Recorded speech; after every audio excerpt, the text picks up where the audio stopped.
पहले की बात है, एक दूर राज्य में एक सुंदर और खुशमिजाज राजकुमारी रहती थी जिसका नाम रत्नप्रिया था।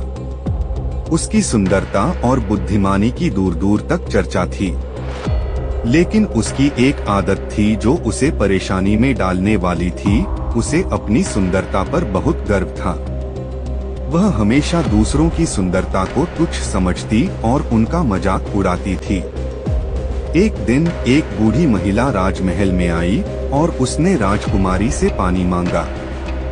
राजकुमारी ने उस महिला को देखकर ठहाके लगाते हुए कहा, इतनी क्रूर, क्या तुम्हारे पास पानी खरीदने की भी ताकत नहीं है?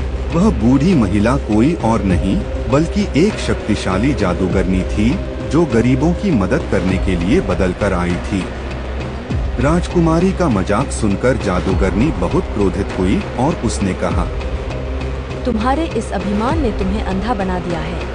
अब तुम उसी रूप में जियोगी जैसा तुम दूसरों को समझती हो। इतना कहते ही जादूगरनी ने राजकुमारी को श्राप दे दिया। राजकुमारी की सुंदरता एक पल में गायब हो गई और वह एक बदसूरत कुरूप स्त्री बन गई। उसका चेहरा बेजान हो गया, उसकी आंखें धुंधली हो गई और उसके बाल बेतरतीब हो गए। अब वह खुद को पहचान भी नहीं पा रही थी। राजकुमारी ने रोते हुए जादूगरनी से माफी मांगी और कहा, मुझे माफ कर दीजिए, मैं अपनी गलती मानती हूँ। मैंने अभिमान में अवहेलना की। जादूगरनी ने कहा, इस श्राप से छुटकारा पाना आसान नहीं होगा, लेकिन एक तरीका है। जब तक तुम अपने हृदय में दूसरों के लिए सच्चा प्रेम और सम्मान नहीं लाओगी और अपने कार्यों से यह सिद्ध नहीं करोगी, तब तक तुम्हारी सुंदरता वापस नहीं आएगी। राजकुमारी ने ठान लिया कि वह अपने अभिमान को छोड़कर लोगों की मदद करेगी और सच्चे दिल से सबका सम्मान करेगी। अगले दिन से ही उसने राजमहल छोड़ दिया और गांव में रहने लगी।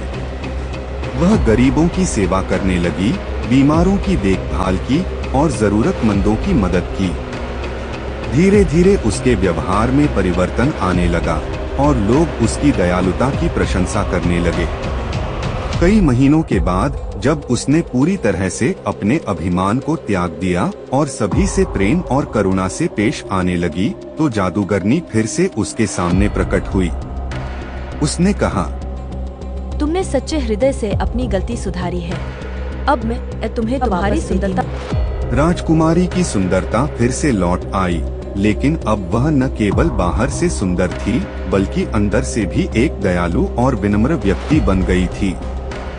शिक्षा, इस कहानी से हमें यह सीख मिलती है कि बाहरी सुंदरता का कोई मूल्य नहीं होता यदि हमारे दिल में अभिमान और दूसरों के प्रति अनादर हो।